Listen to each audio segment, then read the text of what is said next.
പേവിഷബാധ പ്രതിരോധത്തിൽ ആരോഗ്യവകുപ്പിന് വീഴ്ചയുണ്ടായതായി ചൂണ്ടിക്കാണിക്കുന്ന റിപ്പോർട്ട് പുറത്തുവന്നിരിക്കുകയാണ്. സംസ്ഥാന ബാലാവകാശ കമ്മീഷൻ സമർപ്പിച്ച റിപ്പോർട്ടിലാണ് ഇക്കാര്യം ചൂണ്ടിക്കാട്ടുന്നത്. സംസ്ഥാനത്തെ 3 കുട്ടികൾ പേവിഷബാധയേറ്റ് മരണപ്പെടാനുണ്ടായ സാഹചര്യം പരിശോധിച്ചുകൊണ്ടുള്ള റിപ്പോർട്ടിലാണ് ഇക്കാര്യം വ്യക്തമാക്കുകയും ചെയ്യുന്നത്. ഇതിൽ ആദ്യം മരിച്ച നിയ ഫൈസലിൻ്റെ ഉമ്മ നമുക്കൊപ്പം ചേരുകയാണ്. അവർ പറഞ്ഞ പല കാര്യങ്ങളും ശരിയെന്ന വിലയിരുത്തപ്പെടുന്ന റിപ്പോർട്ടാണ് ഇപ്പോൾ പുറത്തു വന്നിരിക്കുന്നത്. നമ്മൾ തന്നെ പറഞ്ഞതാണ്, ആദ്യം കുഞ്ഞിന് IDRV എടുത്തതിന് ശേഷം പുനലൂർ താലൂക്ക് ആശുപത്രിയിലേക്ക് ഇമ്മ്യൂണോഗ്ലോബിൻ വാക്സിൻ എടുക്കാൻ വേണ്ടി എത്തിക്കുന്നു. അപ്പോൾ അവിടെ താമസമുണ്ടാകുന്നു. ആ താമസം ബുദ്ധിമുട്ട് സൃഷ്ടിച്ചു എന്ന കാര്യം നിയയുടെ ഉമ്മ ഹബീറ പലതവണ പറയുകയും ചെയ്യുന്നു. അത് ശരിവെക്കുന്ന റിപ്പോർട്ട് ഇപ്പോൾ പുറത്തു വന്നിരിക്കുകയാണ്. സത്യമായിരുന്നു. നമുക്ക് ഇവിടെ ഹെൽത്തി കൊണ്ടുപോയി അത്രയും നമ്മൾ പെട്ടെന്ന്, അതായത് ഒരു സെക്കൻഡ് പോലും താമസിക്കണ്ട എന്നുള്ള രീതിക്കാണ് നേരെ താലൂക്കിൽ പോയത്. അല്ലെങ്കിൽ നമുക്ക് നേരെ മെഡിക്കൽ കോളേജിൽ പോയാൽ പോരെ. നമ്മുടെ കുഞ്ഞിൻ്റെ ജീവൻ രക്ഷിക്കുക എന്നൊരു ഇതുള്ളത് കൊണ്ടാണ് നേരെ താലൂക്കിൽ ചെന്നത്. അപ്പം അവരെടുക്കേണ്ട ആ ഒരു കെയർ, ഒരു കുഞ്ഞാണ് ഇല്ലെങ്കിൽ ഒരു പട്ടി കടിച്ച് വന്നതാണ്, അപ്പം അതിൻ്റെ എല്ലാം സീരിയസ്നെസ് അവർക്കറിയാമല്ലോ. അപ്പോൾ എത്രത്തോളം അതായിട്ട് കെയർ കൊടുക്കണം, എടുക്കണം എന്നെല്ലാം അവർക്കറിയാം. ഒരു ഡോക്ടറല്ലേ. പക്ഷെ അവരതൊന്നും ചെയ്തിട്ടില്ല. അവർക്കൊരു സീരിയസ് ആയിട്ടുള്ള, ഇത്രയും നാളായല്ലോ, ഏത് ഡോക്ടറാണെന്നുള്ളത് അവർ പുറത്ത് വിട്ടിട്ടുണ്ടോ? ആ ഡോക്ടർമാർ പിന്നെ കണ്ടിട്ടുണ്ടോ?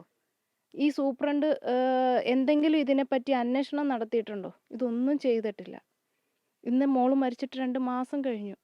ഇതുവരെയായിട്ട് ഒരു മനുഷ്യൻ വിളിച്ചിട്ട് ആരോഗ്യവകുപ്പിൽ നിന്നായാലും എന്താണ് സംഭവിച്ചത് എന്ന് ചോദിച്ചിട്ട് ഒരു മനുഷ്യനെ വിളിച്ചിട്ട് പോലുമില്ല. ഇപ്പോൾ കുഞ്ഞിനെ ആദ്യം നമ്മൾ എത്തിച്ചത് കുന്നിക്കോട് പ്രാഥമിക ആരോഗ്യ കേന്ദ്രത്തിലായിരുന്നു. അവിടെ IDRV ലഭ്യമാവുകയും ചെയ്തു. പക്ഷേ ഒപ്പം എടുക്കേണ്ട ഇമ്മ്യൂണോഗ്ലോബിനാണ് നമുക്ക് ലഭിക്കാതെ പോയത്. അങ്ങനെയാണ് നമ്മൾ പുനലൂർ താലൂക്ക് ആശുപത്രിയിലേക്ക് പോകുന്നത്. പക്ഷേ ഇവിടെ ഇമ്മ്യൂണോഗ്ലോബിൻ ഉണ്ടായിരുന്നുവെങ്കിൽ ഈ ഒരു നിലയിലേക്ക് പോകില്ലായിരുന്നു എന്ന് തോന്നുന്നുണ്ടോ? ഇല്ലായിരുന്നു.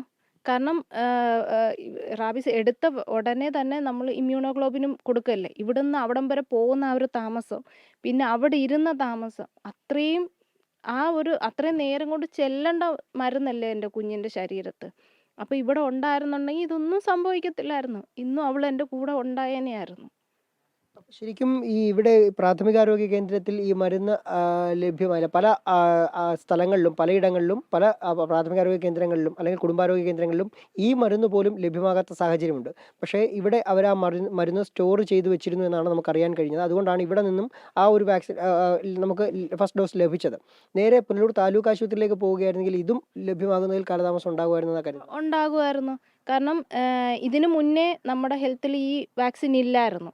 ഇപ്പം ഇവിടുത്തെ സൂപ്രണ്ട് വന്നതിന് ശേഷമാണ് അതിനും ജനങ്ങൾക്കൊരു താമസം വരണ്ട എന്ന്, നമ്മൾ താലൂക്കിൽ പോയി കിടന്ന് കഷ്ടപ്പെടണ്ട എന്നുള്ള രീതിക്ക് ആ സാറാണ് ഇവിടെ ആ വാക്സിൻ കൊണ്ടുവരുന്നത് പോലും. അപ്പം ആ വാക്സിൻ നമ്മുടെ ഇമ്മ്യൂണോഗ്ലോബിനും ഇവിടെ ഉണ്ടായിരുന്നെങ്കിൽ അത്രയും താമസം വരുമല്ലായിരുന്നു. പിന്നെ അവിടുത്തെ ഡോക്ടേഴ്സ് അത്രയും പെർഫെക്റ്റ് ആണെന്ന് നമുക്ക് പറയാൻ പറ്റുമോ?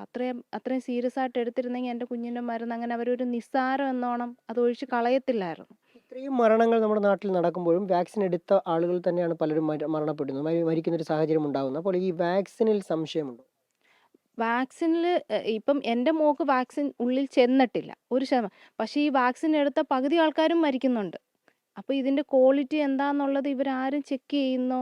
ഇല്ലെങ്കിൽ ഇപ്പം അവർ വാക്സിൻ കമ്പനിക്കാർ പറയുന്നത് 1 മണിക്കൂർ ഇല്ലെങ്കിൽ കറണ്ട് ഇല്ലാതിരുന്ന് കഴിഞ്ഞാൽ ഈ വാക്സിൻ കൊള്ളാതായിപ്പോവും എന്നാണ് പറയുന്നത്. നമുക്ക് റിപ്പോർട്ട് അവർക്ക് തരാൻ പറ്റുമോ? ഇത് അവരത്രയും പെർഫെക്റ്റ് ആയിട്ടാണ് ഈ വാക്സിൻ സൂക്ഷിക്കുന്നത്, ഒരു നിമിഷം പോലും അവിടെ കറണ്ട് ഇല്ലാതെ ഇരിക്കുന്നില്ല എന്ന് അവർക്ക് ഉറപ്പ് തരാൻ പറ്റുമോ? ഈ കാലതാമസം ഉണ്ടായി എന്ന് പറയുന്ന റിപ്പോർട്ടിൽ തന്നെ ചികിത്സാ പിഴവ് ഉണ്ടായിട്ടില്ല എന്ന് കൂടിയാണ് പറയുന്നത്. അക്കാര്യത്തിൽ എന്താണ്? ചികിത്സാപ്പിഴവ് തന്നെ ഉണ്ടായിട്ടുണ്ട്. കാരണം ഞാൻ കണ്ടുകൊണ്ട് നിൽക്കുന്ന വ്യക്തിയാണ്. എൻ്റെ മോളെ കൊണ്ട് ചെല്ലുന്നിടം മുതൽ അവൾക്ക് വാക്സിൻ എടുക്കുന്നിടം വരെ അവരെല്ലാം നിസ്സാരമായിട്ട് തന്നെ കണ്ടിരിക്കുന്നത്. അല്ലെങ്കിൽ അവർ വന്ന് എൻ്റെ അടുത്ത് വന്ന് പറയട്ടെ. ഇപ്പം ഞാൻ 1 മാസമായി വിവരാവകാശത്തിന് കൊടുത്തിട്ട്. ഇതുവരെ എനിക്ക് റിപ്പോർട്ട് തന്നിട്ടില്ല. എന്തുകൊണ്ടത് തരുന്നില്ല അവർ? അവർക്കതെല്ലാം അങ്ങനെ അവരുടെ ഭാഗത്ത് തെറ്റില്ലെങ്കിൽ അവർ കാണിക്കട്ടെ. എൻ്റെ കുഞ്ഞിൻ്റെ ശരീരത്തിൽ എത്രത്തോളം വാക്സിൻ ചെന്നിട്ടുണ്ടെന്ന് അവർ കാണിക്കട്ടെ. തദ്ദേശ സ്വയംഭരണ സ്ഥാപനങ്ങൾക്ക് വീഴ്ച സംഭവിച്ചതായിട്ട് റിപ്പോർട്ടിൽ പറയുന്നുണ്ട്. അത് അതായത് ഈ തെരുവ് നായ്ക്കളെ നീക്കം ചെയ്യുന്നതിലടക്കമുള്ള വീഴ്ചകളാണ് അതിൽ ചൂണ്ടിക്കാട്ടുന്നത്. അതിനോട് ഇവിടെ യോജിക്കുകയല്ലേ? ഇപ്പോഴും പട്ടികളില്ലേ?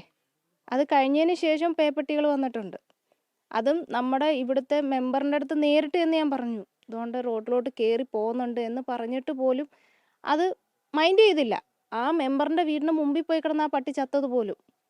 എന്നിട്ട് അതിനെ എടുത്ത് കുഴിച്ചിടാനുള്ള മര്യാദ പോലും അവർ കാണിച്ചില്ല. പഞ്ചായത്തിൽ നിന്ന് ഒരു മനുഷ്യൻ, കാരണം സ്കൂളിൽ പോകുന്ന കുഞ്ഞുങ്ങളാണ്. അന്ന് മഴയുണ്ട്. അത് വെള്ളം ഒഴുകി പോകുന്ന ആ ചാലിൻ്റെ സൈഡിലാണ് അത് ചത്ത് കിടന്നത്. ആ വെള്ളം നേരെ ചെല്ലുന്നത് ഇവിടുത്തെ തോട്ടിലാണ്. അവിടാണ് ആൾക്കാർ കുളിക്കുന്നതായാലും എല്ലാം ചെയ്യുന്നത്. ഈ കാലതാമസമുണ്ടായി എന്ന് പറയുമ്പോഴും മോളുടെ മരണ കാരണം അതാണെന്ന് പറയുന്നില്ല. നമ്മുടെ ഒരു വിശ്വാസം എങ്ങനെയാണ്? ഈ കാലതാമസം തന്നെയാണ് മരുന്ന് കുത്തിവെക്കുന്നതിലെ കാലതാമസമാണ് മോളുടെ മരണകാരണമെന്നാണോ നമ്മൾ വിശ്വസിക്കുന്നത്? ആണ്. കാരണം ആ മരുന്ന് ആ മുറിവിൻ്റെ ആഴം എത്രത്തോളം ആണ് എന്ന് നോക്കി ക്ലിയർ ചെയ്തതിന് ശേഷം എത്രയും പെട്ടെന്ന് ആ വാക്സിൻ ആ ശരീരത്ത്, അത് കുഞ്ഞുങ്ങളായാലും വലിയവരായാലും എത്രയും പെട്ടെന്ന് ആ വാക്സിൻ ആ ആളുടെ ശരീരത്ത് കുത്തിവെക്കണം എന്നാണ്. എങ്കിൽ മാത്രമേ അത് പ്രയോജനമുള്ളൂ. അല്ലാതെ ഇന്ന് കടിച്ചിട്ട് വൈകുന്നേരം ഇഞ്ചക്ഷൻ എടുത്തോണ്ട് കാര്യമില്ല. ആ വൈറസിന് മേലോട്ട് ഇപ്പം ഞാൻ മോളെ മുറിവ് കാണിക്കാൻ കൊണ്ട് ചെന്നപ്പോൾ പോലും ആ ഡോക്ടർ ചോദിച്ചത് കറക്റ്റിന് വാക്സിൻ എടുത്തിട്ടില്ലേ?